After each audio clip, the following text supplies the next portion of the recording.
Il est 23 h, Big Ben s'éveille. Tout le Royaume-Uni célèbre une nouvelle page de son histoire, la séparation avec l'Union européenne et surtout sa liberté recouvrée. C'est un moment extraordinaire pour ce pays.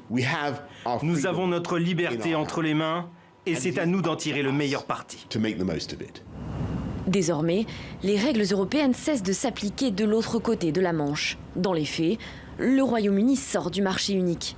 Mais les échanges commerciaux ne seront pas taxés.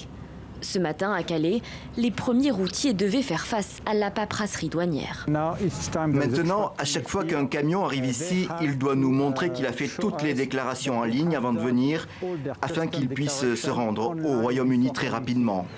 Sujet de discorde majeur entre Bruxelles et Londres pendant de longs mois de négociations, la question de la pêche a finalement été tranchée. L'Union européenne s'est engagée à réduire de 25% ses prises dans les eaux britanniques à l'horizon 2026.